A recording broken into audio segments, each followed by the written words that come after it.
ain't the way, swinging away, and I can make my way. So ain't that lemon hanging away, ain't that lemon hanging away, so I can take the work away, and up the lamb away. I'm a traveling man, I'm traveling man, I'm traveling man, I'm traveling man.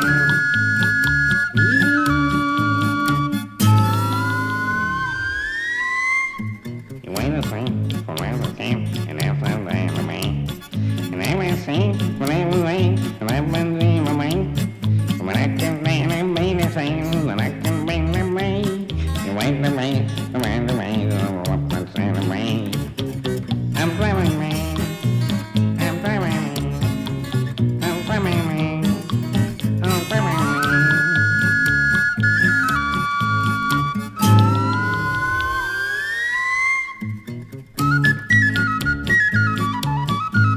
I'm traveling man,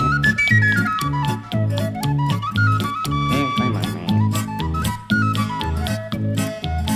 But now I sing, man, traveling man. I'm traveling man, I'm traveling man, I'm traveling man, I'm traveling man, traveling man, yeah. You ain't the same for long time, you ain't the same away. You ain't the swing whenever I need, and I don't run away. But I can find the main away, you ain't the same the main away, and I can find the main away, up on the main away.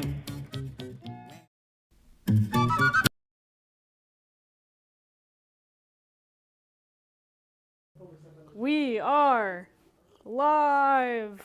Hi Live everyone. from New York. It's Saturday night. Live from Springfield, Missouri. It's TAS. Corey. It's me. Corey, yeah. It's me at TAS. How's Yeah. everybody doing? This is a Hi, pretty. friends. Yeah, this is a little different. John is out sick today with one of his kids who got sick, and everybody's been sick this week. This has I been know, kind of like a stuff going around kind of week. So I'm not yet though. A lot of licking doorknobs. Yeah, a lot of doorknobs being licked. A lot of doorknob licking. You guys need to quit that. Yeah, so welcome in. You got me. I'm chilling today, and we're going to be giving you a tour of some of the new guitars on our New Guitar Thursday, and a banjo too, which I will do my darndest to play for you all and give a sample of. But yeah, I guess we could start off by any questions or letting Hinckley take it. I'm gonna go from ahead here. and read this stuff. Hinckley here. Yes, Jason is out still. Jason was spreading bugs. That's exactly right, Vince. Real quick, guys, if you could let me know if the audio is too loud. Again, using just a little bit of a newer system that we got going on here, so please just let me know. Yeah. Let's see. Let's start from the very top. Mike Hughes was the first comment that I saw. Hi, Mike. Again, not John Chapman. I know that John's going to comment later, first comment. I just want everybody to preemptively say he is not the first comment. All right. Guitarzana from Montana. Hello. They said they have about 2 feet of snow. That's wild. Oh my gosh. Oh my gosh. Let's see. Hello, Mark Andrews of Colorado. Vince tuning in from Staunton, of course. Godfly Lee from North Carolina. Thank you guys so much. So we have the usual suspects. The usual suspects, yes. Nice. Well, awesome. Well, thanks for hanging out with us and hanging out with me. Even though I'm not John Chapman, I will do my very best, as always, to provide you guys with some new input and some new info on some of the new guitars that we have brought in here. Absolutely. So I guess without further ado, we might just kind of start talking about some stuff. If you guys have any questions, leave them for Corey. I'm going to read off some more stuff. Alex A. joined in. Bulldogger joined in. Herb Michael joined in. Norman says, I thought that the title read New Guitar Therapy, then I put my glasses on. This is kind of like a New Guitar Therapy, This is your Thursday therapy session, only but with Corey this time, so who knows how you'll turn out by the end of it. John Hicks from Little Rock joined in. Let's see. I've talked to John Hicks before. Is Tony on the show? I don't know who Tony is. Sorry. I also don't know who Tony is. Who's Tony? Hello, Mike, aka TAS35, and I just saw a second ago, Bulldogger says TAS36 is on the way to his house. That's very, very cool. Very cool. So this is the Thompson that we unboxed on Tuesday. Yeah, so I wanted to, I didn't really get a lot of, Still a new guitar. For those of you who came on Tuesday, I was incapacitated, but I came at the very end to come and hang out with you guys briefly and got to pick up this guitar and check it out. But I wanted to go into a little bit more depth this Thursday on this guy because these are always super special whenever we get these in. For those of you who don't know, we are a Thompson dealer and we do as many of these as we can get in. They're pretty limited. So most of the time, one doesn't even make it into our shop by the time that we have something placed for build. In this case, this time we do have a really awesome D-Mad Addy. So that is what they call their dreadnought with Adirondack spruce top, great pick guard on this, and then Madagascar rosewood back and sides. This is mostly nothing too crazy. Of course, we did the snowflake D28 style inlays on this. Ebony fretboard bridge, bone nut and saddle. It's mostly pretty standard elsewise, but just an awesome set of Madagascar rosewood on the back. And these are always awesome guitars.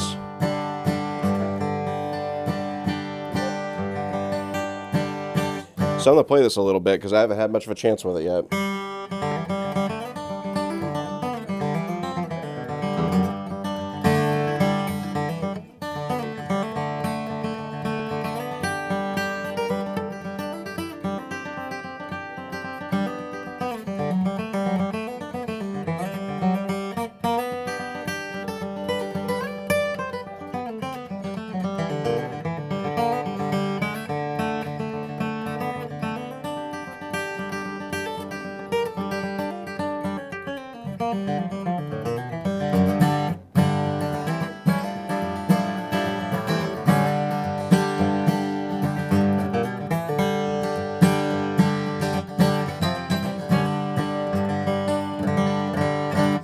So this is awesome, as always. This is, you know, that forward shifted, awesome kind of old school Martin E type of sound, but kind of all in a modern package. That's what I think Thompson does so incredibly well is you have this kind of like custom shop, really small shop out in the middle of Oregon, in Sisters, Oregon, who makes these incredible kind of 30s and 40s inspired type of guitars. That, so for those of you who haven't had a chance to play it, which I know a lot of people want to try these, and it's hard to get your hands on them because of how limited and how small their inventory is that they can actually produce, you got to try these. These are just absolute cannons, and this one is no different. These are dream guitars, you know. These are just amazing. So yeah. This is the first guy I wanted to talk about and spend a little bit more time with. This is number 2094. I think that's what that says. Yep, 2094. And just another amazing bluegrass flat picker style dreadnought guitar. And yeah, I never have enough to say about these Thompsons. They're just amazing. So incredible. There's a reason why we only get so many into our shop every year, and they leave immediately. Maybe, yeah, we really don't get very many in a year. I mean, 6, 7, 8 of them, maybe. Maybe if that, and you know, that's us trying to get as many build slots as we can. And you know, like I said, they're a small shop, and they put them out as quickly as they can without sacrificing any quality. They're incredible, which they always deliver. All right, thank you for joining us, Clint. Jim Mextorf hopped in as well. Received my Jeremy's Mandolin book. Love awesome! It. That's very cool. Thank you everybody that bought a Mandolin book. Yeah. From Jeremy. That's so cool. We've been going through those. That's so cool. We've been flying through them. People have really liked those. So we have to get another order in to start fulfilling any other pre-orders that we had. Oh, yeah. I haven't been able to spend too much time with it yet or to look at it because I've been so busy. But Did you get yourself one? I'm going to, but Okay. I need to buy a mandolin first because I Yeah. actually don't own a mandolin right now. I didn't know that. Yeah, I thought you had like maybe an older one or something. No, Yeah. so I had a Eastman MD315 that was given to me by the college that I went to play, and so I used that for about 3 years, and then it wasn't mine, so I couldn't keep it. I had to leave it at the place. Oh, really? And then my dad got me a Rogue mandolin, which was a very, very inexpensive mandolin. I think I'll get a different mandolin if I need to. So, but yeah, so I need to get one, and then I'll get Jeremy's book, and Heck yeah. I will learn. I'll be as good as Jeremy. Alex is asking, what college did you go to, Corey? So I went to a college called Bethel University out in West Tennessee. They had a bluegrass program where it was like a scholarship-based thing. So I would, practice bluegrass music and then go out and travel and play bluegrass at festivals and things on behalf of the school. And I did that in order to get my degree when I did that in my early 20s. So, yeah. If you guys want to dig deep enough, and I've never looked up this video. There is a but video. The Bethel Yeah. University band came through and played on the Ozark Music Shop. If you go to like the Ozark did. Music Shop Yeah. channel and you look through the titles or something Mm-hmm. or try and search it, I bet that you can find it, and there will be a Corey there. Yeah. I've never actually looked for it, so I So have no I idea. did have hair, which is a change. A few pounds lighter, and I was playing my, what guitar did I have at that time? I still have it. It's a Martin DCPA 4, which is a cutaway dreadnought that my grandpa had gotten me when I graduated high school. Cool. So, yep, that's what I was playing at that time, and playing bluegrass music. It was actually pretty fun. I really enjoyed it, and Yeah. it was a good way to help me get through college. So. Noise. All right, thank you for joining us, Rocky. Text is reminding us that apparently we have about 75 watching and only 25 likes. Please press the like button. It helps us. Like, subscribe, do all of It the makes us tasks happy. that we ask of you, I guess, there. That stuff helps us out a lot and helps Yes. get more eyeballs on us. Hopefully not me. Yeah. I'm usually not the one here, but hopefully gets more eyeballs on John. He's the one who needs them. So. Really? All right. Going on from that, by the way, guys, if you see any instruments on our website real quick, anything that we have in this store and you want something to look at, if you're really interested in an instrument, please let us know. Corey can grab it real quick because that's why we're doing this out here. I'm happy to play anything and everything that we have in here. Yeah. You guys can keep me until well after closing time. And Going. we'll go over everything. Sure. Yeah. Going on from that, let's open some more stuff. What else Yeah. did you bring today, Corey? So these are all brand new instruments that have either just arrived or have been here for a day or so, and we just haven't had a chance to unpack them.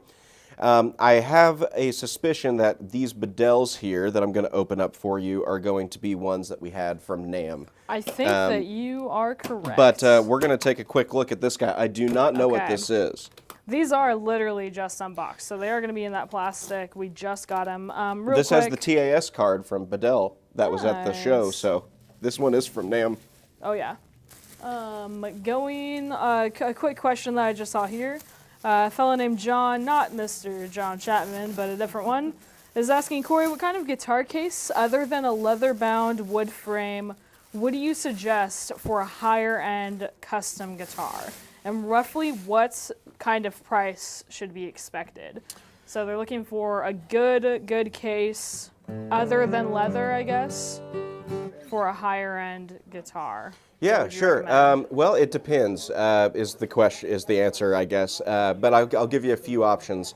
Whenever you're getting a higher priced guitar, and if you feel like the case is not adequate or enough for you, then there's a couple different routes that you need to at least think about going. Do you want ease of use and ease of carrying, or do you want ultimate protection?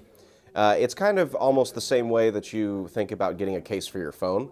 Like, do you want something really light and just getting and just keeping like the most minimal scratches away and the most minimal issues so you can carry it around, or do you want something that is a tank that you're carrying it around in? Yeah.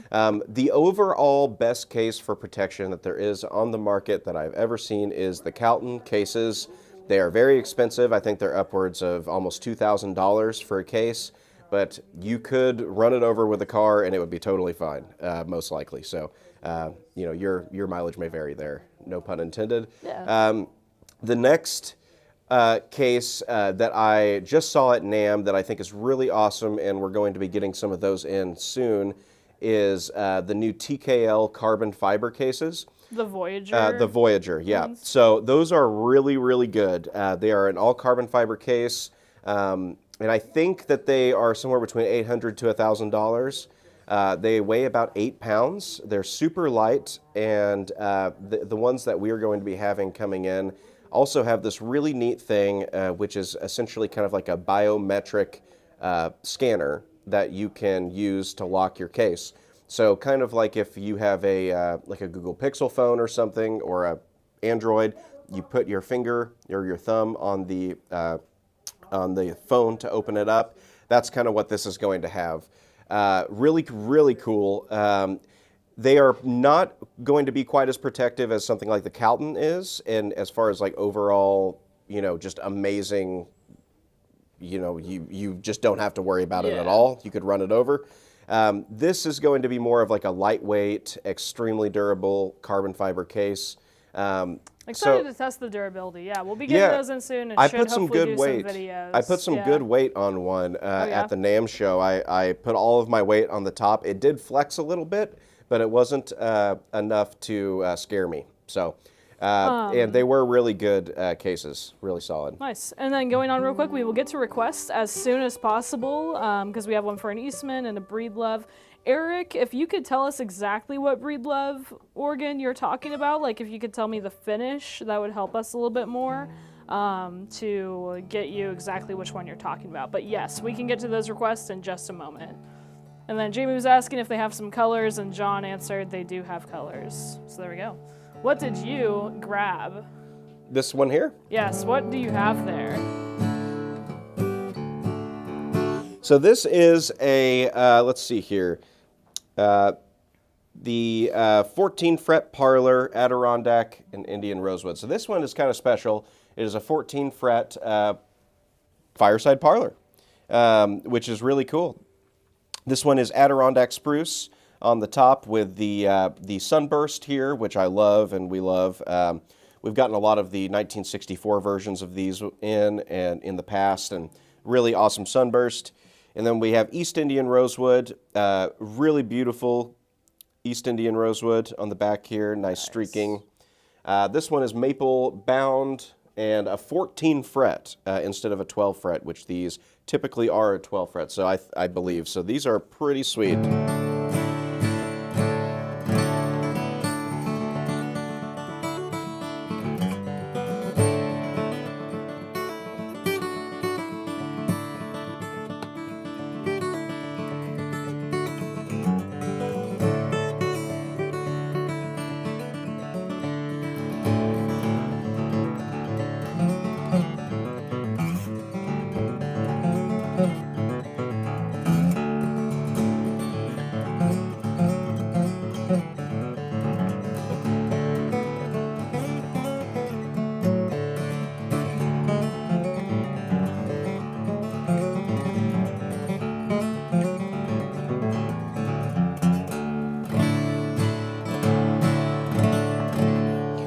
Just a monster small body guitar.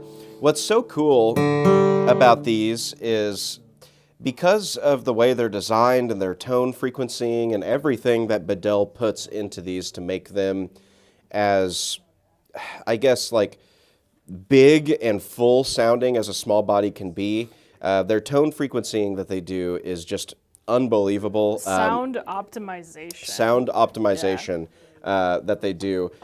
So they take scans of everything and they try to make these guitars the best versions of themselves that they can be, based off of the woods that are provided. Yep. And I mean, guys, if you're looking for just an unbelievable small body guitar, man, you're not going to find too much better than this.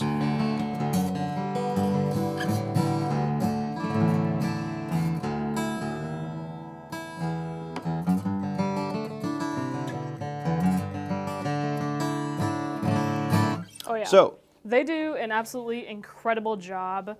If we could, real quick, so that one, not on our website yet, obviously. We literally just got it in, but it should be up as soon as we can. Yeah. So that's super cool. If we could go to... I love the pyramid bridge, too. Oh, yeah. Those look sick. If we could go to a quick request. So Ryan Kaufman is asking, any chance to see or hear an E10 OOTC? I don't know if we have one of those in. Yeah, there's one over tell here. me. Okay, cool. I believe, anyway. And then I saw a quick question, more of a clarification from Jimmy V is asking, there are more versions of the D18 now, so if I were to consider purchasing an original version, what would you call it? An I original. think that you're talking about like maybe just a D18 with all the versions that we have now. If you're just looking for like as a base model, that would just be the standard D18 that you're looking at. Just a standard D18. You are right though. There are a lot of branching. There's a lot of branching off for different models in Martin's catalog. So a standard D18 is a gloss finish, Sitka spruce top, mahogany back and sides, mahogany neck, 1 3/4 nut width, very standard. Yeah. They also make satin. They make the Street Legend satin. Both of those are the same price, a few $100s less expensive than the standard. And then, of course, you can go all the way up to modern deluxes, authentics, and so forth. So there's a lot of branching off that you can do. But the standard D18, I believe, is $28.99 or something right around there. Yeah. And that would be just called a standard. And then, by the way, on these Bedells, a couple of people were asking a price. If John is still in the chat, he may be able to tell us the price. No idea. Yeah, I did not have any price tags on that one, so it's brand new. I just took it out of the foil, or whatever you want to call it.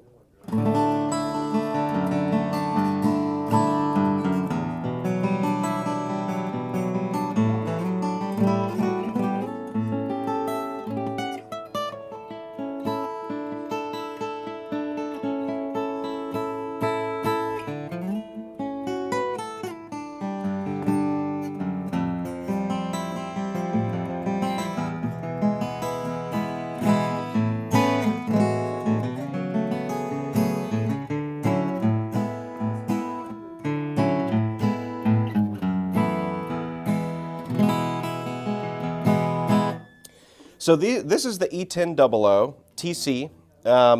These are fantastic. In a lot of ways, got some similarities to the one I just played. Of course, this is a 12 fret model and not a 14.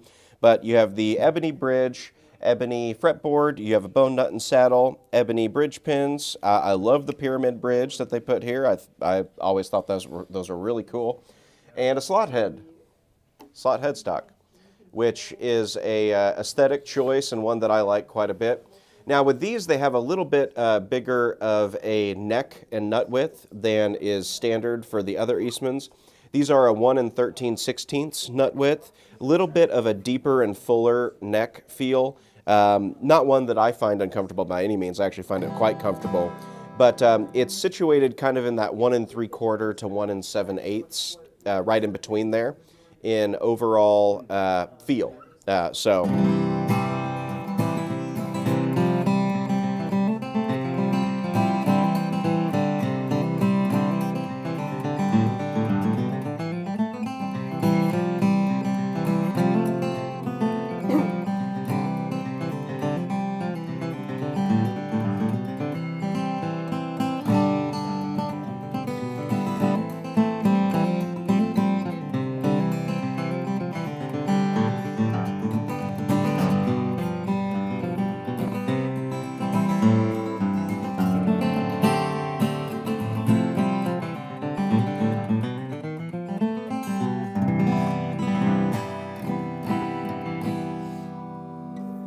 And these are fantastic. It's probably no secret that I love mahogany guitars, and I own a E10D that has been my main traveling and gigging guitar for years now. And these double O's are fantastic. I think they're awesome. All right. So. Let's see. I would like to continue with stuff. So Yeah. one other one that was requested by Eric was the Breedlove Earth Song. That's considered a floor model. Not sure where it's at. Yeah. So that's one request that I saw. We'll get to that, and then I'll go ahead and answer some more questions. Iggy Whiskers is asking, are slot heads harder to restring? Yeah, I'd say for the most part, yeah. Slot heads are definitely more difficult to restring. It has 1940. a little bit more of a, you kind of have to lock the string into place. So whenever you are restringing it, kind of like whenever you're coiling a string around a peg, you have to kind of lock the string into place in order to keep it from slipping. Which, if someone isn't accustomed to doing that, you could probably always take your guitar to a local luthier to ask them how to do it. Anytime someone comes into here and they're needing a guitar restrung that is a slot head, what I'll typically do is I'll show them how to do it, because it is a little bit tricky and a little bit different.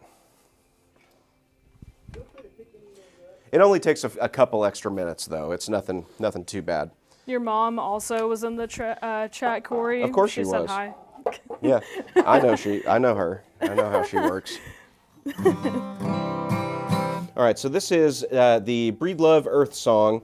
We have this one discounted to $15.20, which is pretty cool. That's a pretty good price down from where it was.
It's your song. Nice. Yeah, so real quick, guys, Sounds as good. John said, the Bedell 1940 is here. I totally forgot to grab it, but we'll have somebody bring it over in just a moment, and then we will check that out. Nice. Since we're over here, I saw a request for a Laureate OM. If you could grab that. Yeah. Okay, cool. I'm getting scatterbrained here. I'm sorry. You're Playing good, all man. these awesome guitars. You're good. So what's our next one we want to check A out? Laureate OM, actually. Yeah. What do we got back here? That's the Daybreak one, right? Or is that just a... Laureate OM. It's probably this guy right here. Yeah, that's not a Daybreak one. Laureate LF70 Daybreak. It is. I forget. We're changing spots around here, guys. Do it. I'm really excited for whenever we get the mahogany versions of those. Oh, I thought it was next door. My bad.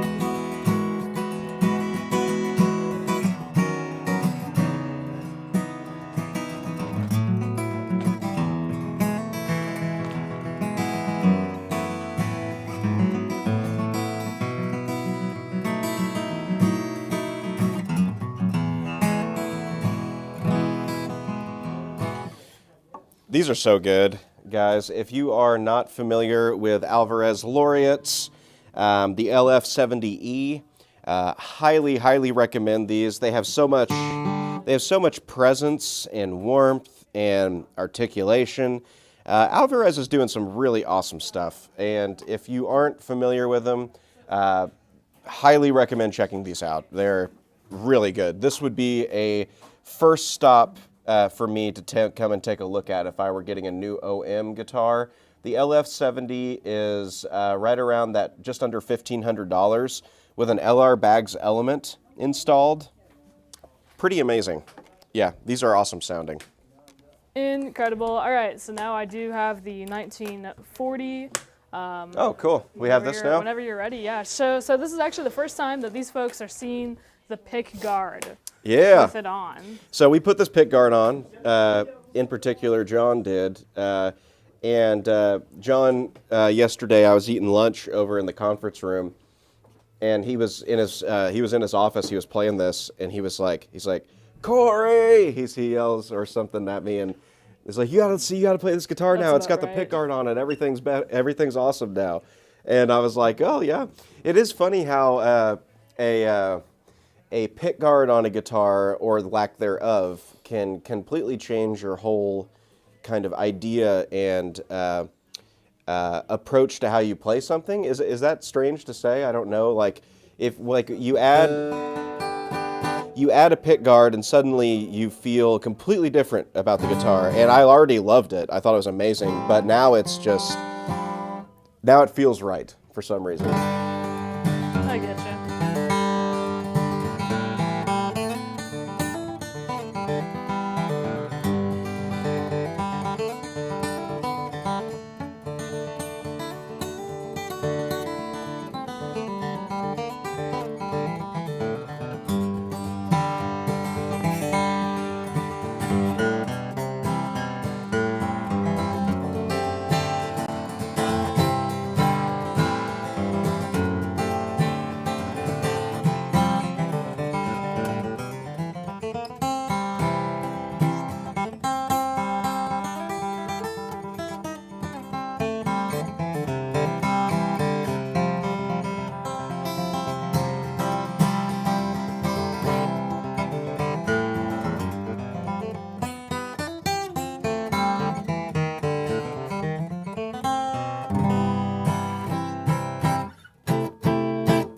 So this guitar is amazing.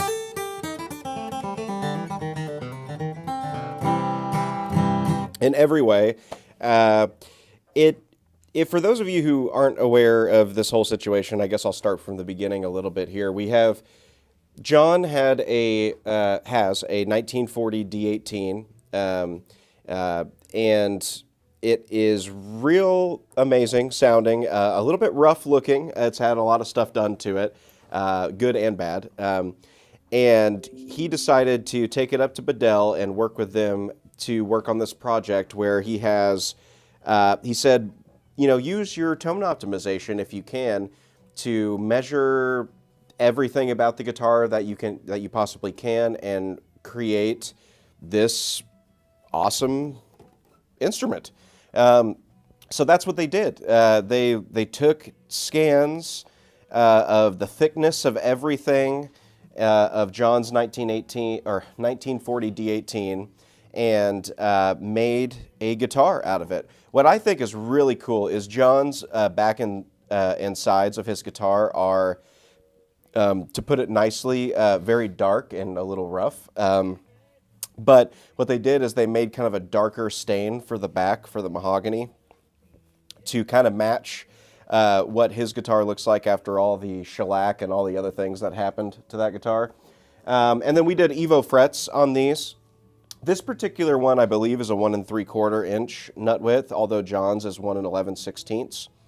And we have ordered a 1 11/16 for a customer who requested it. But we currently have 3 more of these on the way. And I think John's still deciding. I think he really wants to. He told me last night, he said, Corey, I'm going to have to get this guitar.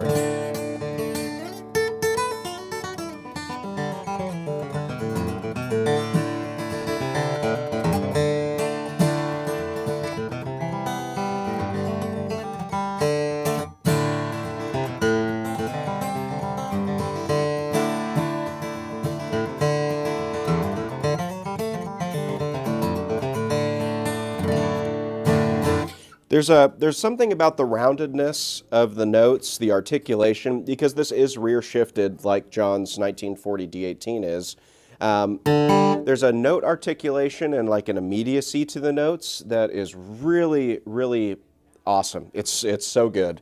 And it reminds me, it has all of those same characteristics that John's has in just a more modern sounding basket, I guess, or more modern sounding box. You have basically a vintage style and built guitar to be modern, and I just think this is incredibly impressive, and I want one really badly. Absolutely. So, real quick, by the way, guys, obviously I know that John's really, really wanting this one, so this one may not exactly be available, but if you're looking to pre-order any of these, which we have had pre-orders for this very model, the new price right there is $52.90? Yeah, $52.90. Yep. So that's that. John says that this one is inch. That one is inch and 11/16. Oh, it is? But okay. the spec officially is going to be inch and 3/4. So they are going to change that from this sort of prototype, I guess. Yeah. Man, this low E string is just incredible. Oh, yeah. All right. So we do have a lot more questions to go through. Bedell is doing absolutely incredible. I agree, though. Somebody said Bedell's knocking it out of the park. They are right. They are just doing so well. So. But Bedell is still somehow an underrated brand out there in the boutique guitar world. People are starting to catch on how amazing these guitars are. It's really special. So next comment that I see, unrelated to this. Hi, TAS. Where can I get a decent pickguard to replace the one on my Martin HD 28? Well, we have a bunch of pickguards on the way from the same fella who made these. Yeah. We probably won't expect him for a little while because his name's Mario Prue. He's from Canada. And he makes these pickguards that he hand pours. And this one in particular, because the Bedell rosette is a little bit different than what a standard D18 would be, or D28. This one in particular had to be radius specifically for this style of rosette, for it to be perfect and correct. But I think John has an order through Mario for stuff in the next month or two. Nonetheless, if we don't have anything, you can check our website right now for pickguards, actually. If we don't have anything in stock that fits a D18, give us a call and we can get you an estimate on when it's going to be arriving. But yeah, we get Mario Prue pickguards from time to time. We always try to keep a good restock of those. So short answer, you can get one here, as long as we have it. All right. This is the next comment that I see for requests in the store. Is from Art Gomez. Do you happen to have an Eastman AC722 in right now? I don't know. You know what? We certainly do, and I'm going to play this one for you, Art. You want to check this one out with me? Let's do it. So, AC722 in the Sunburst. I think they call this the Dakota Fade. Yeah, DF for Dakota Fade. This is one of my favorites, if not my favorite, of the Grand Auditorium series from Eastman. This one is ebony fretboard and bridge with the Hurricane inlays on 3, 5, 7, 9, etc. We have ebony pins, bone nut and saddle, and my personal favorite thing that Eastman does, hopefully Trent can get a look at this, but it's this turquoise band purfling that really kind of ties in this guitar together. I know that's a small thing. Most people probably don't care, but it's awesome. I think it's one of the best aesthetic looking things that Eastman does. Of course, you have a armrest bevel up here, which is actually quite nice.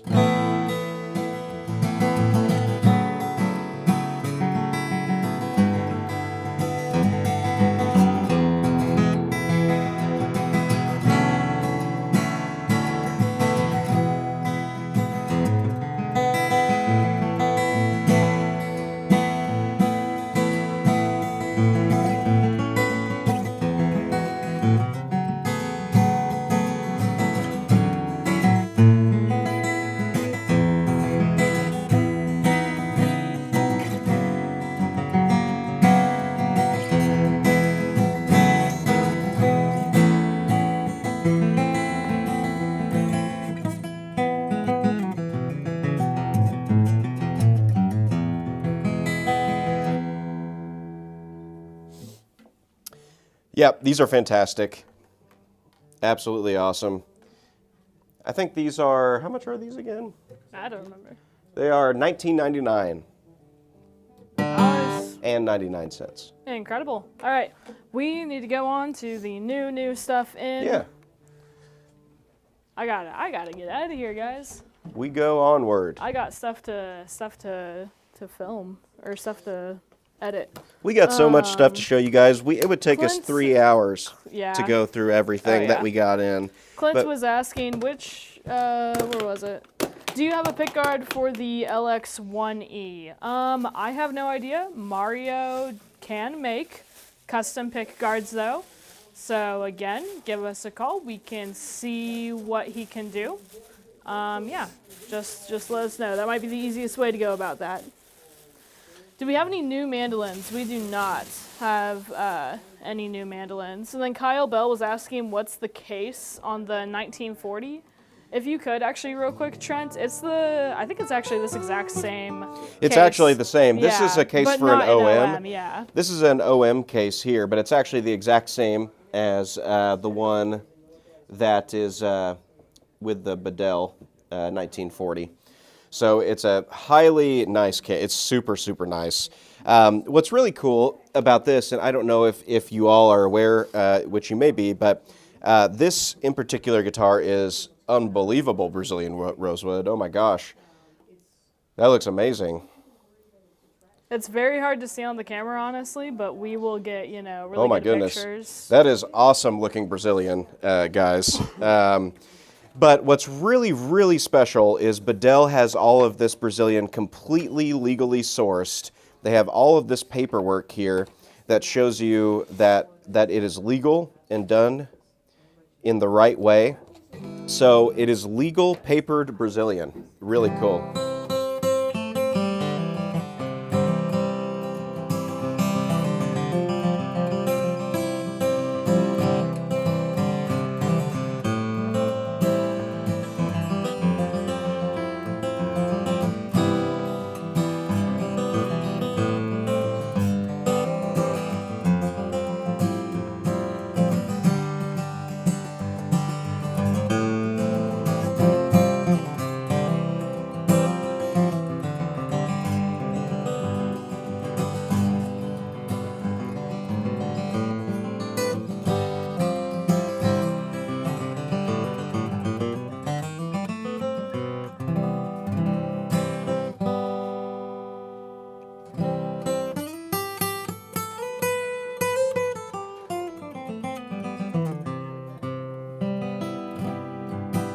It's really light gauge strings on here, so I have to be a little careful. What's up? To answer a couple things, John Hicks was just asking price on the 1940 Bedell. It is at $52.90, so $5,290. And then Joe was asking if we have worldwide shipping. It kind of depends. It depends on what we're shipping and certain things. I believe that we can ship worldwide and we can estimate what the shipping cost will be, but we only cover shipping costs to like a certain extent. That's and right. whenever it enters your country, you will just have to worry about possibly their duty fees depending on the instrument that you get. That's right. So we can always ship anywhere as long as it shows up in our place as a physical place to ship. If we're shipping to the continental United States, then we do give free shipping to new instruments. If we're shipping to Alaska, Hawaii, then that gets off the table there because those prices go pretty far up to where we do have to have the customer help with our shipping.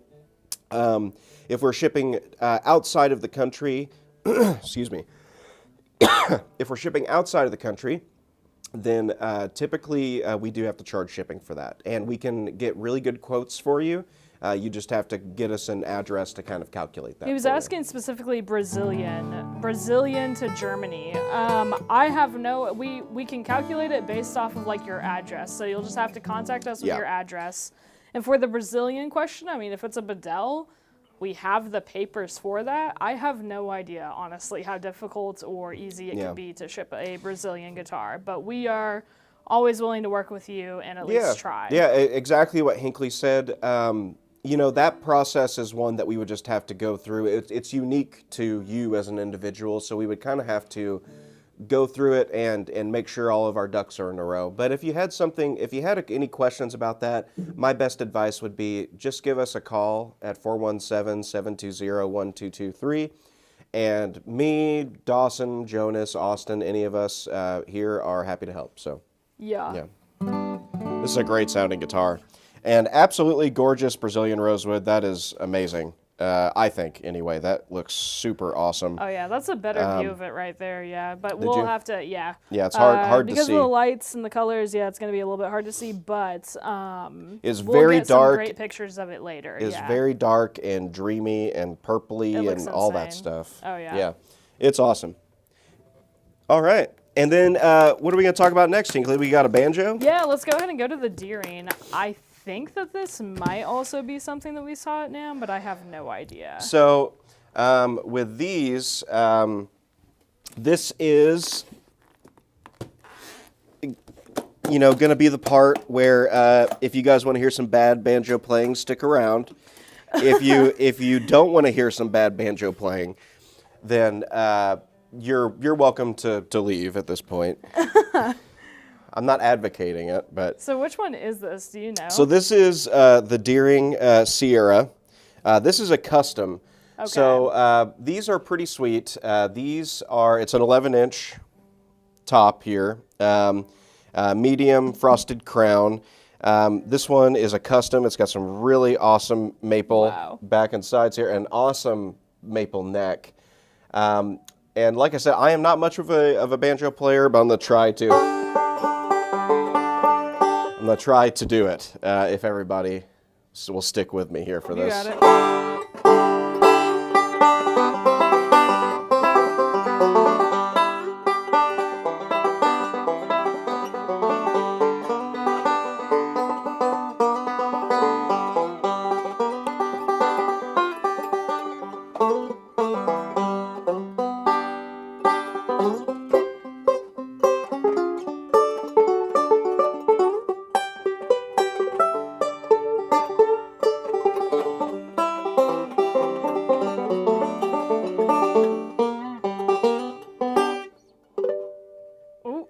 That's all I got. He did that. That's all I got.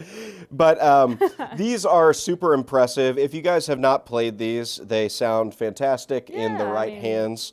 And they're a standard. If I could, real quick, John told me a couple other upgrades. So they have upgraded inlays. Those are not the normal Sierra inlays. And then a bound fretboard is the other custom upgrade that we did. Yep. So there we go.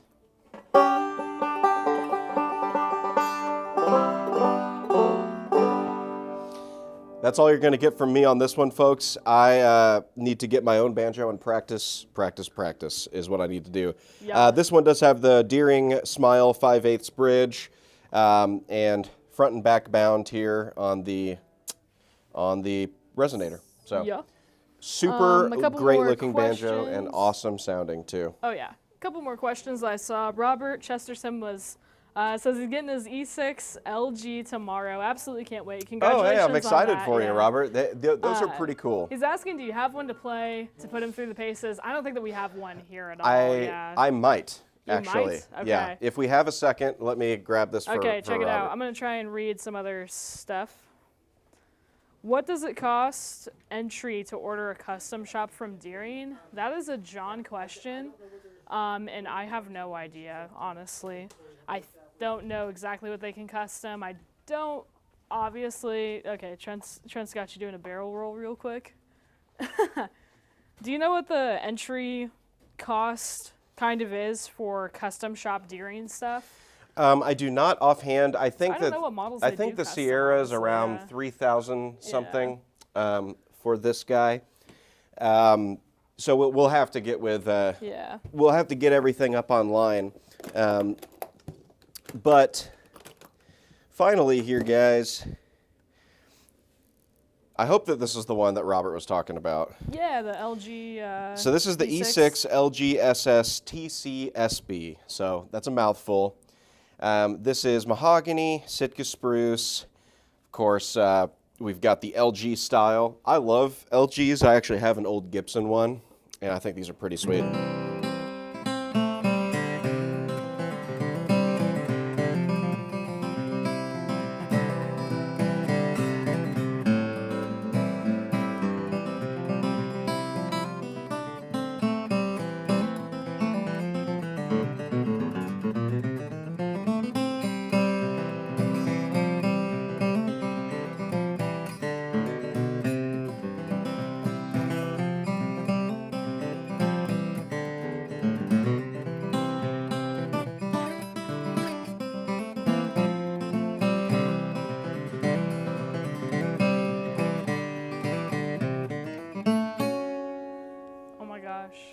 I really thought that we'd have a live stream without one. That's crazy. Oh, that was a C run for Corey. Ah, gotcha. Mm-hmm. All right. Is that it? Mm-hmm. Okay, good That's job. it. All right. If I could, one more thing. And another thing that's, let's see. This is awesome. I haven't really played these much. These are really good. Heck yeah. Dr. Robert says here for the C runs. Oh, So, no. There we go. No, That's please gonna don't make get this a started. thing, too. No. Nah. The next question that I saw was somebody asking to see. Let's see. It was Daz. Yes, I hope you look Daz forward to this, Darren. Robert. Let's see. Can you play the Boucher BG41G? Can I? Can he? Yeah, I can. I love these. I love them. Oh yeah. Boucher BG. You guys, we're just on an adventure today. 41G. When John's gone and it's Corey on the thing, it's an adventure. Oh yeah. But All we right. are going to be wrapping up. If you guys have any final questions, please let us know. I have stuff to make.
These are awesome, guys. This is another one, if you have not had a chance to play. I feel like I talk with so many superlatives about all these different brands that we carry and all these different guitars, but they're so awesome. Like, all of these guitars that I've played today on the stream with you are fantastic. And it's not hyperbole to say that, I think. And, you know, there's so many different tastes and playing styles and feels, like neck feel, action height, wood choice. There's so many different flavors. Like, how can you not get excited about playing all these wonderful guitars and finding different reasons and different things to get out of each one? It's really special. I love working here and being able to play all these awesome guitars all the time, getting to talk to you folks who are, you know, with me, kind of checking these things out. So yeah, I'll always try to give my honest opinions on these things, and yeah. I think these are fantastic. These Bouchers John was are asking amazing. if that was the T. So this is a I G. think that was the G. Yeah, yeah. I don't think that we have BG41G. This is the Yeah. only Boucher that we have in right now. Yeah, I don't think that we have a TN. And then he also brought up Absolutely the incredible. Thompson, and we played the Thompson earlier, John, without you. We did. Stephen Mooney was asking, is that the LG? The guitar that we played right before the Boucher was the Eastman LG. Let's see.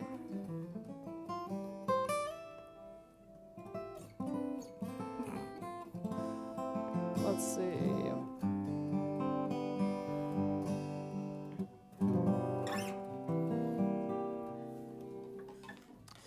If Russell was asking, thank you for watching also, by the way, Russell. That's okay to miss a show from time to time. It happens. Yeah. Was asking more banjo questions. Okay. Honestly, if you want to get started into any of that custom shop stuff, please give us an email or call. John would absolutely be the best person to ask for those things. So there we go. All right. I don't know what else to say, Hinckley. That's okay. I'm just reading more stuff. I'm just going to drink my coffee. Did you get, Tex was asking, did you get the Bedell 1940 reserved? We did. Yeah, we I'm did. going to We work do on that have right after your- this, yeah. Tex. Yes, sir. Yeah. Mm-hmm. Bulldogger is asking, which guitar would you buy and what song would you play to impress a girl? What's your pick there? I would. He said, which guitar would you buy and what song would you play to impress a girl? Oh my gosh, I don't know. Help Bulldogger out. So I when guess. I He was needs to know a kid, I remember getting up in a talent show. I say a kid, I was like 14, Oh my gosh, 15. you told us this story And, like just the other day. And there was, what was that song that was so popular when I was 15? I think it was Snow Patrol. Let's waste time chasing Was it or was cars. it the Death Cab for Cutie song? Oh yeah, I will follow we you were into in the the dark. Car going yeah. up to the So plane ride. so I'd probably choose that one. Or the Snow Patrol song, but Snow I will Patrol follow song, you into the very dark by solid. Death Cab for Cutie, and I would play it on a J200. That's really I don't funny know. actually because I'd play somebody it on the largest guitar I could get, a baritone.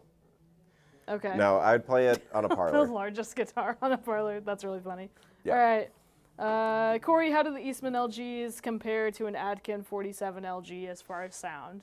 Yeah, very different guitars. Extremely different, yeah. The Atkins are made to be, I mean, it's such a different guitar because the Atkins are very lightly built, very lightly finished. I mean, even their most normal models are still distressed and have that kind of crackling finish to them. The LG actually, this Eastman actually feels a little bit more to me like the Gibsons did, whereas the Atkin is a very different sounding guitar.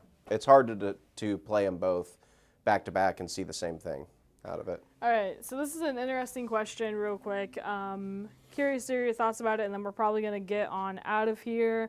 Matt G, and I do like this question, and we may just end up making a video about it. Does anyone have a guitar collection building strategy? One of each guitar size, wood combos, singular builders, or just whatever you like, and no strategy?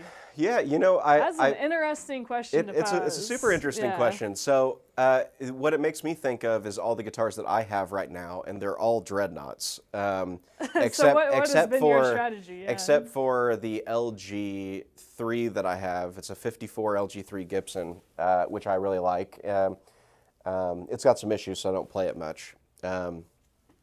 So if you're like me and you're kind of hyper-focused on one style of music, then what I've done is, and I've justified to myself, is have a whole bunch of the same style of guitar so that whenever I feel like playing certain types of tunes or whatever, I'll break that one out. But I'm mostly playing the same style of music like 90% of the time. Now, if I am a more versatile and player and want to have a little bit of everything, yeah, I mean, in a perfect world for me, I'd probably have one of every style of guitar, and one of every brand, and one of every, everything. So I don't know. Okay, Trent, I want to hear your thoughts on it because you have a crazy collection, don't you?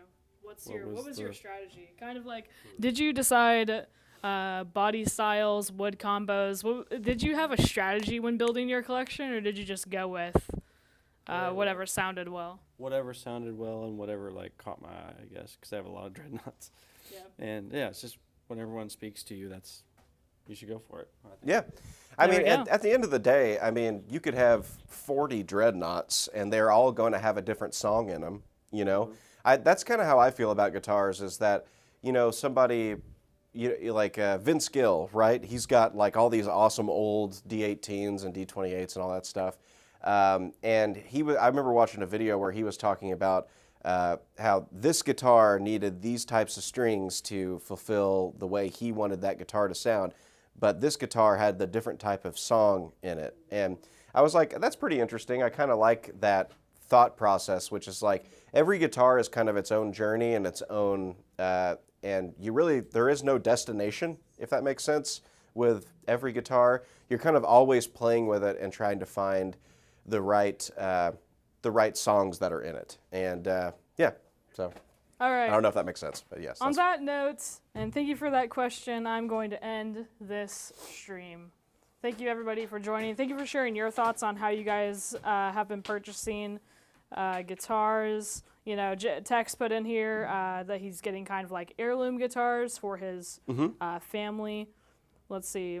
Pat says, I collect 12 strings. No method, but I have 11 12 strings. That's a lot of 12 Well, you need 12. guitars. If you get to You need 12, then 12, you're yeah. done. You know, that's a good number. John says he keeps looking for more varieties, but keeps on getting dreadnoughts. Dreadnoughts just, you know, really appeal to him. But yeah, thank you guys so much. We are going to be out. Thanks, Thank guys, you for hanging watching out with us. today. Absolutely. You're all awesome. We appreciate you all. You guys are all awesome. You guys are all awesome. Have a good evening. Bye-bye. Get better, John and Jason. Bye-bye, guys.